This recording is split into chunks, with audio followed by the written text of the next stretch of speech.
스마트 팩토리 SQC 기초 통계 강의를 계속하고 있습니다. 여러분들 강의가 많죠? 이 단원이 좀 배울 게 많아요. 어떻게 그걸 그렇게 쉽게 얘기할 수 있냐 뭐 이럴 수도 있을 텐데 이제 본격적으로 본격 이 유재석 씨가 방송에서 되게 많이 하는 말이잖아요. 한참 한 다음에 자 이제 본격적으로 네 본격적으로 이제 확률 쪽의 얘기를 좀 해보도록 하겠습니다.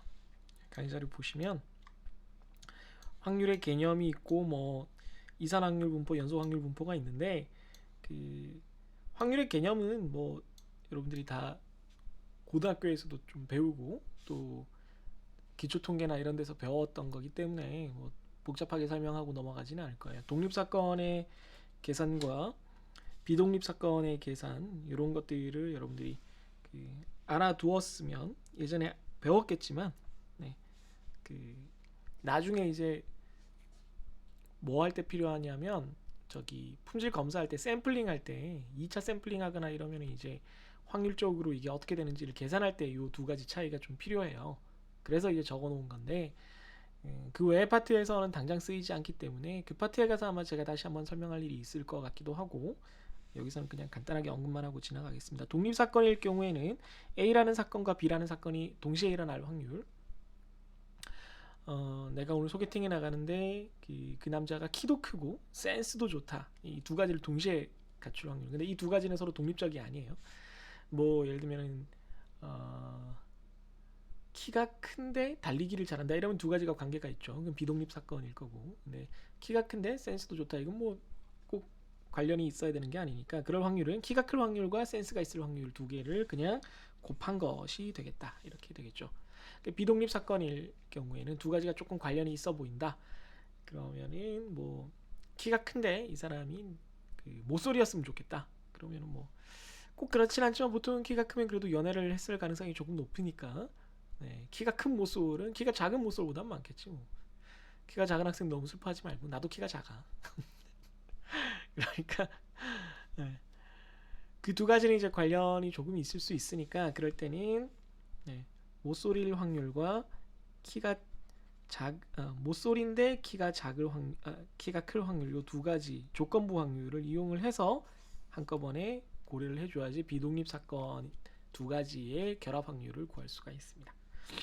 그다음 이제 뭐 경우의 수 뭐 이런 거는 여러분들이 고등학교 때 배워서 알 거고요. 지금 사실은 이산 확률 분포에서 이 부분을 여러분들이 알아두면 초기화 분포라던가 이항 분포를 계산하는데 도움이 되기는 하는데 이론적으로 특히 근데 뭐 다 알고 있을 거라고 생각을 하고 그 수식을 다 이렇게 뜯어보는 작업은 하지 않겠다라고 얘기를 한 터라 그런 거를 따로 공부한 학생들 그런 것이 이제 뭐 당연히 알고 있어야 되는 것이기도 하고 좀 더 다시 한번 되새기고 싶은 학생들은 예전에 배웠던 걸 한번 찾아보길 바래요. 조합은 뭐 우리가 NCR이라고 보통 쓰는 거고 N개 중에서 R개를 뽑아내는 방법의 수를 말하는 거죠. 경우의 수를 말하는 거고 N 팩토리얼을 R 팩토리얼과 N-R 팩토리얼로 나누는 그런 경우를 이렇게 숫자로 계산을 하죠. 퍼뮤테이션 순열은 뭐 NPR이라고도 쓰지만 뭐 그냥 네, N개 중에 R개를 뽑아서 순서대로 나열을 하는 거예요. 순서대로 나열을 하는 겁니다. 그래서 이건 NCR에다가 곱하기 R 팩토리얼을 하는 거죠. 그럼 이 부분이 지워지고 N 팩토리얼 빼기 N-R 팩토리얼 네, 이렇게 됩니다. 이렇게 쉽게 얘기하면 이거는 N 곱하기 N-1 곱하기 해서 N-R 플러스 1까지 네, 예를 들어 10개 중에 3개를 뽑아야 된다 그러면 10, 9, 8 이렇게 하고 끝나는 거죠. 네. 제가 가리고 있었군요. 네, 잠시 저를 사라지게 하면 19, 8 여기까지 곱하면 되는 거죠. 이게 뭐 이렇게까지 길게 설명을 해야 될 만한 일이 아니니까 그냥 뭐 이렇게 하고 지나가겠습니다.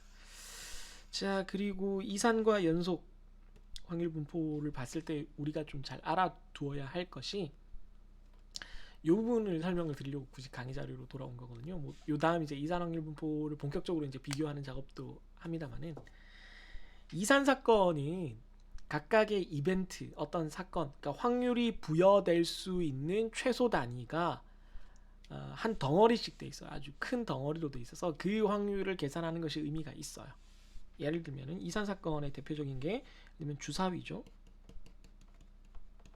주사위의 눈금이 1, 2, 3, 4, 5, 6 이렇게 나타나는데 뭐 사건을 각각 1이 나온다라는 사건, 2가 나온다라는 사건 이렇게 해도 되지만 뭐 예를 들면 사건을 이렇게 잡을 수도 있죠. X라는 사건을 홀수 이렇게 잡을 수 있어요. 그럼 이거는 1, 3, 5 중에 하나가 나올 걸로 생각을 할 수가 있죠. 홀수가 아니고 그냥 뭐 소수로 받을 수도 정의할 수도 있어요. 2, 3, 5 뭐 이렇게 정의할 수가 있겠습니다. 그랬을 때 확률값은 얘가 이렇게 된다는 경우로 우리가 정의를 할 수 있어요. 네, 그러니까 정확히 그 값에 해당하는 사건이 일어나는 걸로 우리가 정의를 할 수 있어요. 그러니까 x가 딱 1이 될 수 있죠. x가 딱 1이 되는 확률이 얼마예요? 6분의 1 이렇게 구할 수가 있어요. 그래서 만약에 홀수가 이 사건이다 그러면 1이 되는 확률, 3이 되는 확률, 5가 되는 확률을 다 더하면 되니까 6분의 3 이렇게 이산 확률 분포의 확률값을 계산을 하게 돼요. 여러분들이 이미 배워서 알고 있겠지만 요렇게 구하는 부분을 그래서 요거를 잠시 또 좀 지우고요. 네, 빨리 움직이면 커지더라고요. 이게 다 6분의 1, 6분의 1 각각의 값이 확률값을 갖는 것에 대해서는 이거를 probability mass function이라고 그래서 PMF라고 부르죠. PMF, probability mass function, 확률 질량 함수 뭐 이렇게 부르는데 이것도 다 배웠을 거예요. 네, 죄송합니다. 그리고 이걸 예를 들어 3보다 작은 것 아까처럼 이렇게 여러 개를 묶으면 이제 누적 확률 함수 뭐 이렇게 부르죠. 그런데 연속 사건의 확률은 이거랑 조금 달라요. 연속 사건의 확률은 특정 하나의 값, 사건을 구성하는 최소 단위가 아주 좁은 범위, 우리가 실수해서 연속된 숫자 하나를 끄집어냈을 때 걔는 길이가 없는 거거든요. 한 점이거든요. 점은 길이가 없어요. 부피도 없고. 그렇기 때문에 점 자체로는 아무런 확률값을 가지지 않아요. 이게 도대체 무슨 말이냐면 이런 식으로 키의 정규 분포가 있다라고 치면 이게 키의 정규 분포고 뭐 이게 쉬운 거라서 제가 계속 예를 들고 있는데 평균이 170인 이런 분포를 따라요. 이게 키 값이죠. 이게 x 값입니다. 그러면 예를 들어 어떤 사람의 키가 정확히 181.2421637 뭐 어쩌고저쩌고 이렇게 아주 작은 숫자가 계속 나오면서 아주 유일한 어떤 하나의 숫자가 딱 주어지겠죠. 그러면 그 사람이 어떤 사람을 한 명을 우리가 임의로 뽑았을 때 그 사람과 똑같은 키를 가질 이 확률을 구하려면 이게 주사위 같은 경우를 다시 생각을 해보면 주사위는 여러분들이 다 알고 있는 건데 또 설명을 하려니까 근데 이거는 이제 여러분들이 알아둬야 되니까 제가 다시 한번 설명을 하는 거고 다 똑같이 6분의 1이에요. 1이라는 게 이만큼이에요. 이만큼 1이라는 사건이 이렇게 폭이 있어요. 그래서 면적이 존재해요. 이만큼에. 그래서 이걸 다 합치면 1이겠죠. 1. 그러니까 100%겠죠. 네. 확률은 다 합치면 100%가 돼야 되니까. 그런데 왼쪽에 연속 확률 분포의 경우에는 이걸 이렇게 다 합쳤을 때 이만큼을 다 합쳤을 때 이게 100%가 되는 거거든요. 그러면 우리가 방금 구하고자 했던 요 선 하나는 어떻게 돼요? 이걸 뭐 적당히 이렇게 확대를 해서 본다라고 했을 때 이렇게 생겼을 거란 말이에요.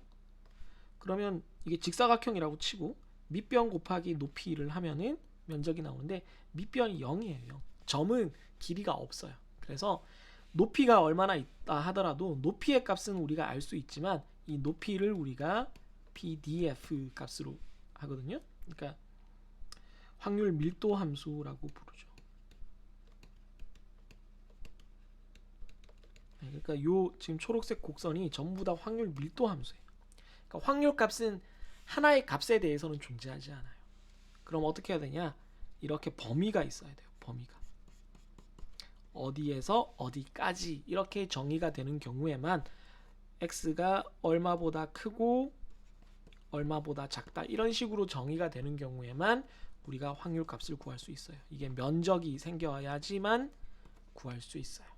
네, 그걸 누적 확률 함수라 그러죠.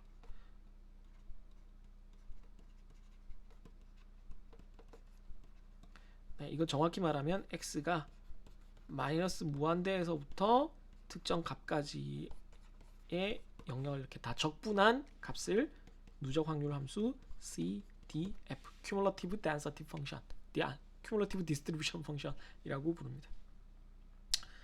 네, 이걸 가지고 Cumulative Density Function인가? 네, 헷갈리네. 네, Density겠네. 이 두 가지를 다 구해야지만 우리가 이제 두 가지 요 길이와 요 높이 두 가지가 다 있어야지만 면적을 구해서 확률값을 구할 수 있기 때문에 그 이산 사건과 연속 사건은 다루는 게 좀 달라요. 그래서 제가 이걸 조금 보여드리기 위해서 잠시만요. 이게 어디 있냐? 네.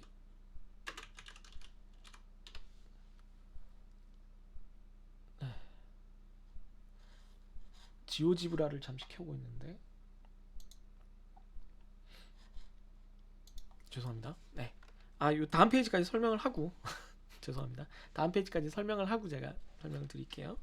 그래서 이 페이지를 잠깐만 정리를 하면 이산 사건의 확률은 각각의 사건에 대해서 값을 구할 수 있는 반면 연속 사건의 확률은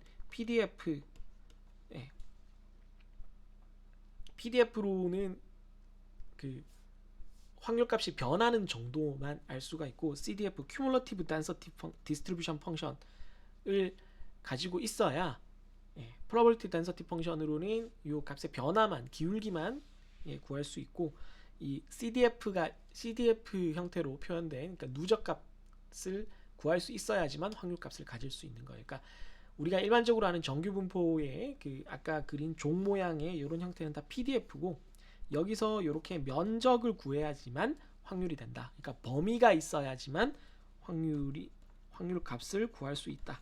요걸 잘 알아두시면 되겠습니다. 개별 사건은 이산 사건이에요.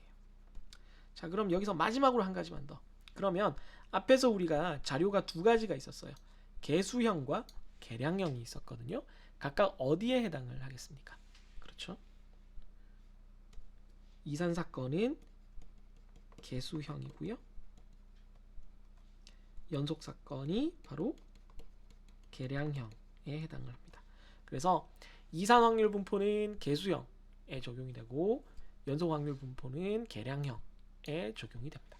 이걸 잘 알아두시고요. 다음 페이지 이산 사건 확률 분포 같이 한번 보고 실습도 하면서 제가 지오지브라라는 사이트도 소개를 시켜드릴게요. 이산 확률 분포는 이렇게 생각을 하시면 돼요. 이산 확률 분포는 각각의 그 물건들이 뭐 우리가 지금 품질 관리하니까 불량이다 아니다라는 걸로 생각을 하시면 되거든요. 예를 들면은 이 전체 지금 모집단에서 이렇게 생긴 거는 정상이고 적합이라고 우리가 보통 표현을 하죠. 이렇게 주황색으로 된 거는 불량, 부적합이라고 표현을 해보겠습니다. 그랬을 때 표본을 이렇게 끄집어냈어요. 전체 토탈로는 20개 중에 5개가 불량이었어요. 그런데 샘플을 뜯어냈어요. 표본을 뜯어내서 5개 중에 예를 들어서 지금 20개 중에 5개가 불량인 조건이 주어져 있는데 이게 모집단의 조건이죠. 근데 5개 중에 예를 들어 2개가 불량이 나올 확률은 지금 5개 중에 2개가 불량이 나왔죠. 이런 걸 구하고 싶을 때 쓰는 겁니다. 그랬을 때 이런 걸 구하는 이산확률 분포가 그 분포를 우리가 지금 총 3개를 배울 텐데 그 중에 가장 복잡한 형태인 초기화 분포예요. 지금 방금 제가 설명드린 상황이 초기화 분포에 관련된 거고, 초기화 분포는 총 4개의 모수를 씁니다. 모집단 전체의 개수 라지 n, 그 다음에 모집단 중에 불량품의 개수 np, 그런 다음에 그 중에 샘플을, 표본을 좀 뜯어내야 되죠. 표본을 몇 개 뽑았느냐, small n, 그리고 그 중에 내가 분량이 몇 개 나왔느냐, small x. 요 4가지가 주어지면 확률을 계산을 할 수가 있어요. 그걸 초기화 분포라고 부르고, 영어로는 하이퍼, 작은 펜으로 해야죠, 하이퍼 지오메트릭이라고 부릅니다.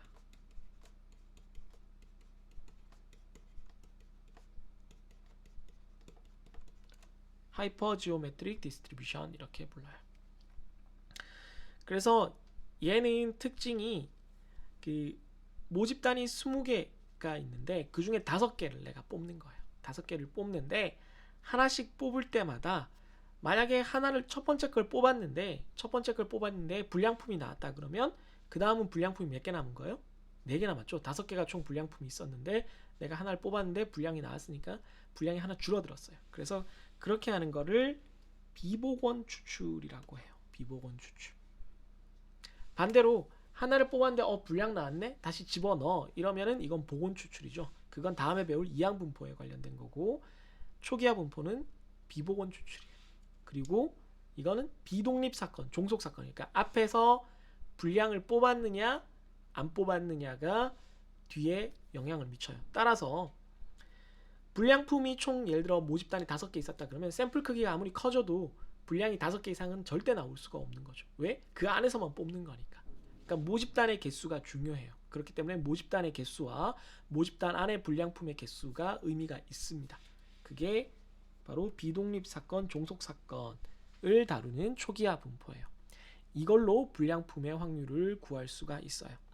이때 그 샘플 안의 불량품의 평균은 x가 뭐냐면 표본 내 불량품 수죠. x의 평균값은 샘플의 크기와 모집단의 불량률이 되겠습니다. p가 지금 np가 5라는 거는 p는 얼마냐면 지금 n이 20개니까 p는 n분의 np라고 할 수가 있잖아요. 이렇게 나눠지니까 그럼 20분의 5면은 40%입니다. 그죠? 네. 그러면 모집단의 불량률이 40%니까 20개 중에 5개, 4분의 1이 보통 불량이니까 5개 중에는 스몰 n이 5니까 5 곱하기 40% 하면 얼마예요? 평균 2개가 불량이라 해야 되겠죠? 맞나요? 4분의 1 아니지. 아이고 잘못했네요. 40%래. 왜 이렇게 계산을 오늘 잘 못하냐. 강의를 오래 하니까 이게 점점 뇌가 멈추네요. 죄송합니다. 20분의 5면 4분의 1이니까 25%죠. 네, 25%가 불량률이니까 지금 샘플이 5개니까 샘플에다가도 똑같은 불량률을 적용을 한다면 평균적으로는 4분의 5니까 1.25개 정도의 불량품이 나올 것이다. 이렇게 예측을 할 수 있다는 거죠. 그럼 두 번째로 이항 분포를 한번 살펴볼게요. 이항 분포는 예를 들면 5개를 뽑는데 상황이 어떻게 달라지냐 하면은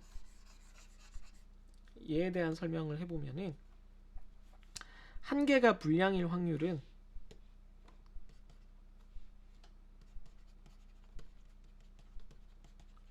불량률이 그냥 20분의 5예요. 20분의 5.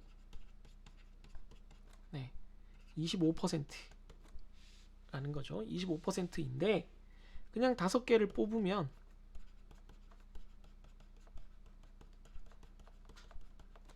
두 개가 불량일 확률.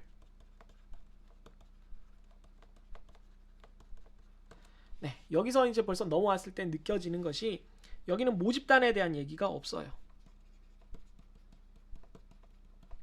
모집단은 없고 하나하나가 불량일 확률만 알려주는 거예요. 하나하나가 불량일 확률만 알려주고 있습니다. 그런 다음에 샘플 크기 알려주고 있고요. 그 다음에 그 중에 불량이 몇 개냐, 이렇게 세 가지 모수만 있습니다. 아까보다 좀 줄었죠, 그죠? 네, 좀 데이터의 개수가 줄어들었습니다. 사용을 하는 그 파라미터가 줄어들었죠. 그랬을 때 평균값은 역시 똑같아요. 평균값은 MP로 구합니다. 물론 이제 라지 P냐 스몰 P냐 뭐 이런 차이는 있는데 그건 똑같은데, 이렇게 되는 이유는 얘는 하나를 뽑았을 때 얘가 불량이 되었다고 해서 그 다음에 뽑은 것이 불량이 되는 것과는 관련이 없다는 거예요. 앞에서 불량이 나왔다? 그럼 이제 안 나오겠네? 이거랑 상관없이 앞에서 불량이 나오건 말건 그 다음에는 또 불량이 나올 수도 있고 안 나올 수도 있다 라고 보는 거예요. 그래서 그걸 독립사건이라고 그러고, 만약에 지금 우리가 그림에서 왼쪽 위에 그림에서 그려놓은 상황을 여기다 대입을 하면 어떻게 되는 거냐면 25% 20개 중에 5개가 불량인데 하나를 뽑아서 보고 다시 집어넣는 거예요. 하나를 뽑을 때의 불량률은 25%지만 다시 집어넣었으니까 두 번째 사람이 와서 또 뽑을 때도 또 똑같이 25%예요. 그죠? 그럼 모집단의 크기랑 상관이 없어. 퍼센트가 계속 그대로 유지되니까 모집단이 20개 중에 5개가 불량이든 200개 중에 50개가 불량이건 아무 상관이 없는 거예요. 초기화 분포 같으면 20개에서 5개가 불량인 거랑 200개에서 50개가 불량인 거랑 내 입장에서 달라요. 그죠? 200개에서 50개가 불량이면 앞에 사람이 불량을 하나 뽑아도 내 입장에서 불량률이 별로 줄어들지 않아요. 그 다음 사람의 불량률이 크게 줄어들지가 않아. 그쵸? 근데 20개에서 5개를 뽑는 상황이면은 불량률이 크게 줄어들어요. 앞에 불량이 하나 나오면.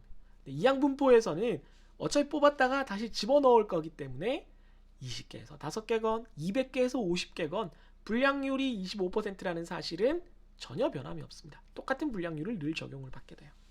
그래서 그걸 복원 추출이라고 부릅니다. 복원 추출. 그래서 복원 추출이 되기 때문에 모집단에 대한 그 크기가 방금 설명드린 대로 고려가 되지 않는 거예요. 그럼 초기화 분포와 이항 분포의 관계는 어떻게 되나요? 이항 분포는 참 바이노미얼 디스트리뷰션이라고 부릅니다. 자, 그럼 초기화 분포와 이항 분포 사이의 관계가 이제 좀 중요한데요.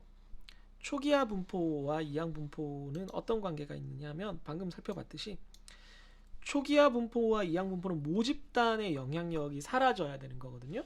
그럼 이 모집단의 영향력이 사라진다는 게 어떻게 되는 거냐면 모집단의 크기가 아주 커져서 무한대로 가면은 이항 분포랑 초기화 분포랑 거의 같아져요. 생각을 해보시면 지금 20개 중에 5개를 뽑기 때문에 앞에서 옆에다가 좀 비교를 해가면서 설명을 해볼게요. 20개 중에 5개가 불량인 거랑 200개 중에 50개가 불량인 거랑 2000개 중에 500개가 불량인 상황을 보겠습니다. 각각 제가 두 번째 뽑는 입장인데 뽑기를 한다라고 생각을 하고 첫 번째 사람이 불량품을 뽑았어요. 그 다음 내가 불량품을 뽑을 확률이 어떻게 변하는지 한번 보겠습니다. 이 경우에는 19개가 됐고 불량품이 4개 남았어요. 19분의 4가 됐습니다. 두 번째는 199분의 49가 됐어요. 세 번째는 1999분의 499가 됐습니다. 척 봐도 알 수 있듯이 얘는 많이 변했는데 이쪽으로 갈수록 원래의 불량률 2000분의 500, 200분의 50과 거의 변화가 없어요. 왜? 개수가 너무 많기 때문에, 엄청나게 많기 때문에 하나 뽑았다고 해서 그 다음에 뭐 불량률이 크게 변화하지가 않는 거예요. 따라서 모집단의 개수가 점점 커지면 커질수록, 샘플에 비해서 엄청나게 커지면 커질수록 이 하나를 더 뽑는다는 것이, 내 앞에 다른 것이 다른 뽑는 행위가 있다는 것이 나에게 영향을 주는 그 가능성이 거의 없어지기 때문에 앞에서 뽑는 행위와 그 다음 사람이 뽑는 행위가 완전히 독립적으로 확률이 계산이 돼요. 거의 독립적이 돼요. 그래서 이항 분포에 가까워진다는 것이죠. 그래서 초기화 분포와 이항 분포는 이렇게 차이가 생깁니다. 그 다음 세 번째, 포화송 분포는 확률도 없어요. 개별 시행의 확률도 모릅니다.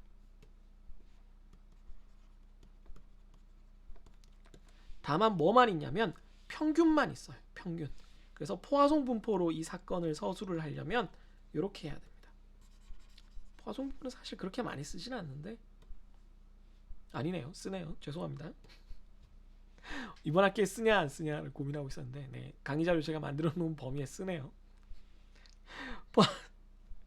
포화송 분포로 하면은 지금 5개 뽑았을 때 평균이 1.25개라 그랬잖아요. 그래서 5개를 뽑았을 때 평균적으로 1.25개의 불량품이 있다.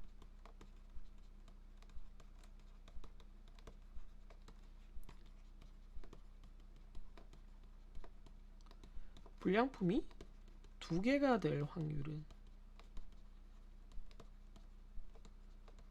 이렇게 되는 게 포화송 분포예요. 문제가 이런 식으로 정의가 됩니다. 그래서 이거는 평균값 뭐 뮤가 아니고 이 경우는 그냥 m으로 쓰고요. 물론 포화송 분포에 따라서 이제 람다를 쓰는 경우도 있는데 뭐 여기서는 m으로 하겠습니다. 그 표현하는 방식의 차이예요. 불량품이 2개가 될 확률 스몰 x죠. 요 2가지만 있습니다. 모수가 훨씬 적어졌죠. 그래서 이때는 평균값이 이미 평균값을 정의했기 때문에 평균값은 m입니다. 네. 이항 분포나 초기화 분포가 포화송 분포가 되려면은 원래 포화송 분포는 뭐 아주 일정한 시간 간격 안에 어떤 일이 일어날 그 평균적인 횟수를 측정을 하는 거예요. 그래서 이항 분포가 포화송 분포가 되려면 P가 좀 작아야 돼요. 네, 보통 P가 작은 경우에 이렇게 비슷해집니다. 그래서 보통 포화송 분포는 단위당 사건으로 쓰고요. 단위당 사건으로 쓰고 그 포화송 분포가 막 우리가 앞으로 이제 살펴볼 때 그 어떤 경우에 쓰이냐면은 그 이항 분포나 초기화 분포는 이제 라트에서 이제 분량이 몇 개 있다 막 이런 경우에 많이 쓰는데 포화송 분포는 단위 시간당 어떤 사건이 몇 번 일어났느냐, 그 다음에 어떤 단위 구조물에서 분량 부적합한 상황이 몇 개가 있느냐 이런 것들을 판별할 때 많이 씁니다. 그리고 결정적으로 실제로 우리가 그 뒷부분에 이번 학기에 배울 때는 얘랑 갑자기 왜 이러냐? 알았어. 오 깜짝이야. 네. 이항 분포랑 포화송 분포, 포화송 분포 영어 이름을 안 적었구나. 뭐 필요는 없지만. 네, 포화송 디스트리뷰션. 이항 분포와 포화송 분포를 이용을 하는데 얘를 정규 분포에 표준 정규 분포에 근사시켜서 해요.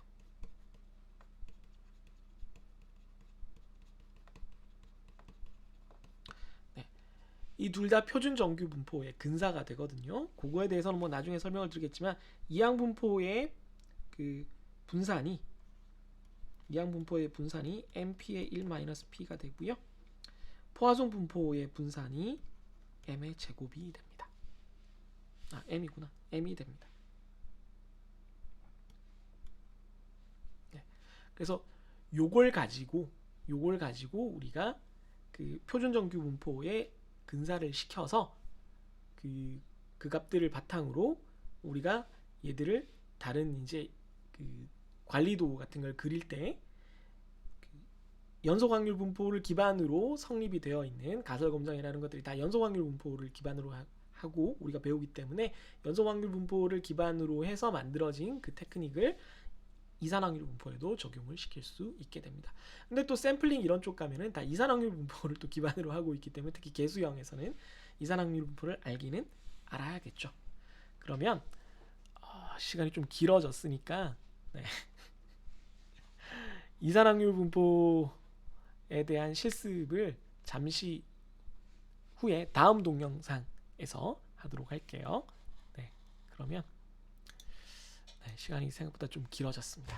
죄송합니다. 짧게 하려고 하는데 늘 잘 안되네요. 다음 동영상에서 이산확률 분포의 스프레드시트 실습을 같이 한번 해보도록 하겠습니다. 네. 잠시 후에 다시 보도록 하죠.